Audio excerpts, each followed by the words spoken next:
कराची का एक gang Lord Rahman डकैत, ये नाम आजकल सोशल मीडिया पर खूब सुनने को मिल रहा है। हाँ, खासकर नौजवानों के बीच। बिल्कुल। वजह है 2025 में आई एक नई फिल्म जिसने इस किरदार को फिर से सुर्खियों में ला दिया है। जी, और चारों तरफ इसी के डायलॉग्स, इसके सीन्स, इसी पे बात हो रही है। तो आज हम यही करने वाले हैं। हमारे पास जो स्रोत हैं उनके जरिए हम फिल्म के पर्दे के पीछे झांकेंगे और असली सरदार अब्दुल रहमान बलोच की कहानी को समझने की कोशिश करेंगे। हाँ, कि वो कौन था, कराची के लारी जैसे इलाके से निकलकर वो इतना कुख्यात कैसे बना, और उसकी हकीकत फिल्म में दिखाई गई कहानी से कितनी अलग थी। चलिए इस कहानी की गहराई में उतरते हैं। शुरुआत करते हैं उसकी पहचान से। उसका असली नाम सरदार अब्दुल रहमान बलोच, जन्म 1975 में। और इलाका था लारी, जो उस वक्त कराची का शायद सबसे बदनाम और खतरनाक इलाका माना जाता था। बिल्कुल, हमारे स्रोत भी यही बताते हैं कि वो जगह गरीबी, नशा और गैंगवार का एक कॉकटेल थी। एक ऐसी दुनिया जहां जीने के कायदे कानून ही शायद अलग थे। जी।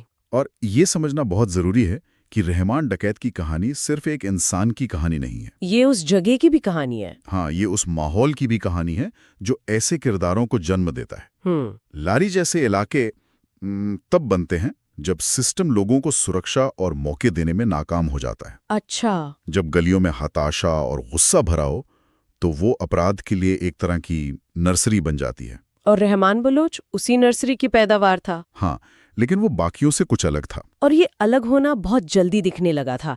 एक बात जो इन दस्तावेजों में पढ़कर मैं सचमुच हैरान रह गया। कौन सी बात? वो ये कि उसने अपना पहला बड़ा हिंसक अपराध, एक छुरा घोंपने की वारदात, सिर्फ 13 साल की उम्र में की थी। 13 साल? हाँ, 13 साल। ये उम्र दिमाग को सुन्न कर देती है। क्या उस माहौल में ये आम बात थी या रहमान शुरू से ही कुछ अलग था? ये एक बहुत जरूरी सवाल है। देखिए, लारी में लड़ाई झगड़ा, छोटा मोटा अपराध वो आम था। लेकिन 13 साल की उम्र में इस स्तर की क्रूरता, नहीं, ये बिल्कुल आम नहीं था। तो ये एक तरह का सिग्नल था। हाँ, ये इस बात का इशारा था कि उसके अंदर शुरू से ही एक ऐसी बेरहमी थी जो उसे बाकियों से अलग करती थी। ये सिर्फ मजबूरी या हालात का मारा एक लड़का नहीं था। तो क्या था? ये सत्ता और डर पैदा करने की एक भूख थी जो बहुत जल्दी बाहर आ गई थी। तो वो छोटे मोटे अपराधों से शुरू हुआ और फिर वो ड्रग्स, जबरन वसूली, हथियारों की तस्करी, अपहरण, जुर्म का ग्राफ बस बढ़ता ही गया। लेकिन एक गली के गुंडे से पूरे इलाके का वो बेताज बादशाह बनने का सफर, वो कैसे तय हुआ? वो टर्निंग पॉइंट क्या था? वो मोड़ था मौका परस्ती।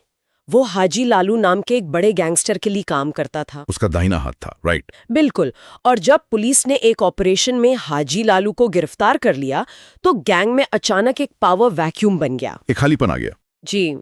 और कई लोग थे जो उस गद्दी पर बैठना चाहते थे, लेकिन रहमान सबसे ज्यादा शातिर और बेरहम था। तो उसने उस मौके का फायदा उठाया। बिल्कुल, गैंग की कमान अपने हाथ में ले ली और यहीं से कराची ने एक नए और शायद पहले से कहीं ज्यादा खतरनाक गैंगलॉर्ड का उदय देखा। और यहाँ से कहानी और भी पेचीदा हो जाती है। अब वो अकेला नहीं था। नहीं, उसने उजैर बलोच और बाबा लाडला जैसे दूसरे गैंगस्टरों को अपने साथ मिलाया। और इन तीनों ने मिलकर लारी को एक ऐसा किला बना दिया जहां पुलिस भी जाने से डरती थी। हाँ, वो एक युद्ध क्षेत्र जैसा बन गया था। लेकिन जो बात मुझे सबसे ज्यादा हैरान करती है वो है उसकी छवि का दोहरापन।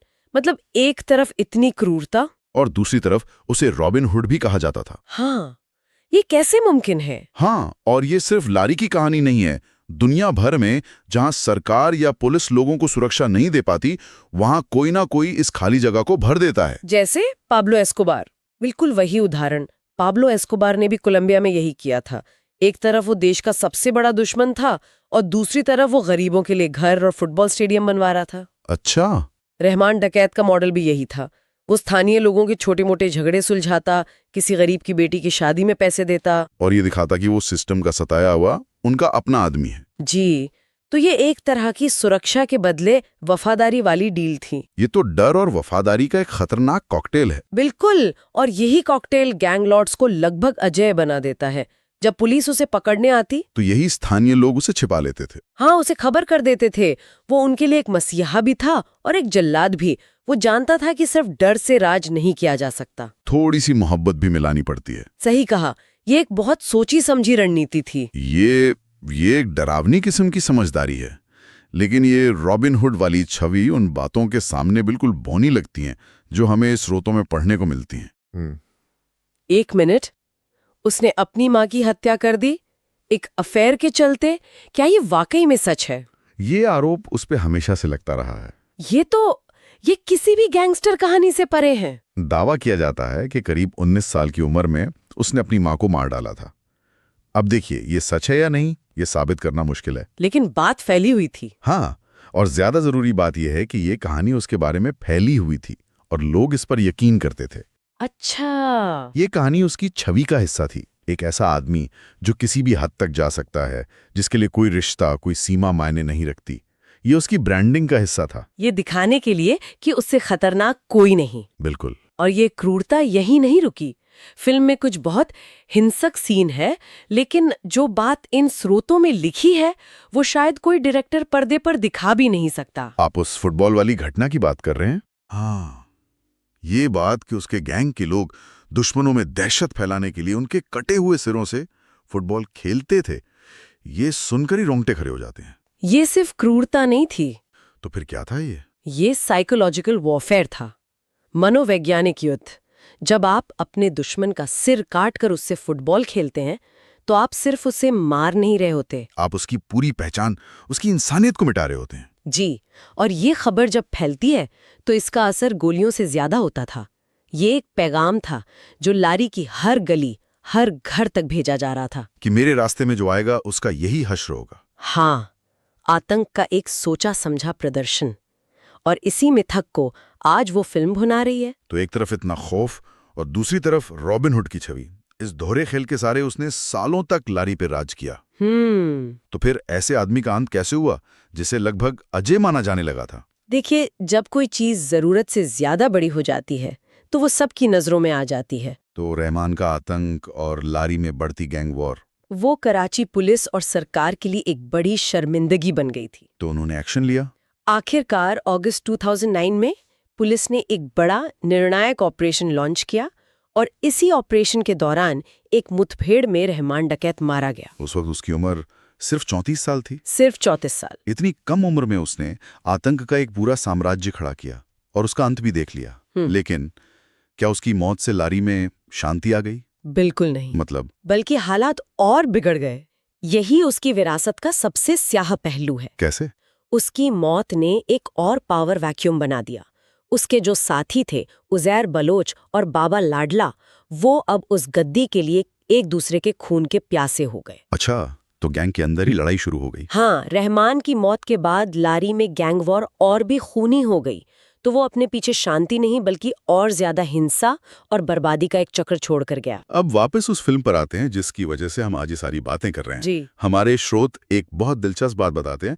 कुछ लोगों का, खासकर उस दौर में ड्यूटी पर मारे गए पुलिस अधिकारियों के परिवारों का मानना है कि फिल्म में उसे ग्लोरीफाई किया गया है। हाँ, कि फिल्म में रहमान के किरदार को बहुत बड़ा चढ़ाकर एक लार्जर देन लाइफ विलन की तरह दिखाया गया है। अच्छा। उनका कहना है कि असल में वो इतना ताकतवर या प्रभावशाली नहीं था। तो यहाँ हकीकत और कल्पना के बीच एक लड़ाई चल रही है। और ये लड़ाई हमेशा चलती है जब इतिहास पर सिनेमा बनता है। सिनेमा को एक हीरो या एक विलन चाहिए, एक दिलचस्प कहानी चाहिए।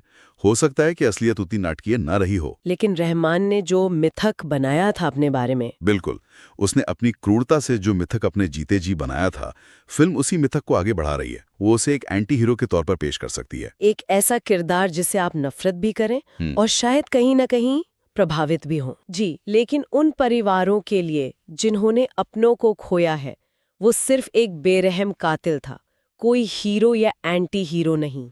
तो इन सब का क्या मतलब निकलता है?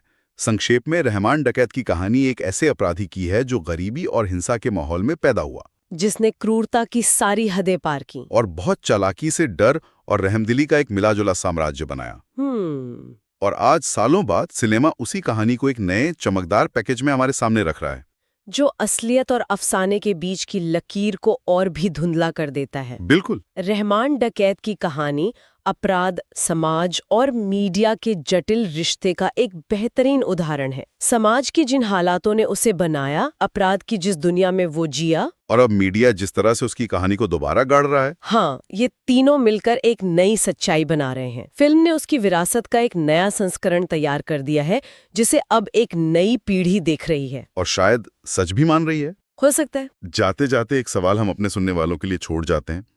जब हम फिल्मों में ऐसे किरदारों को देखते हैं, चाहे वो रहमान डकैत हो या कोई और, तो क्या हम सिर्फ एक कहानी देख रहे होते हैं या अनजाने में हम भी उस मिथक को बनाने में हिस्सेदार बन जाते हैं? और जब एक असली अपराधी का किरदार पर्दे का हीरो बन जाता है, तो उन लोगों की कहानियों का क्या होता है जो उसकी क्रूरता का शिकार हुए थे?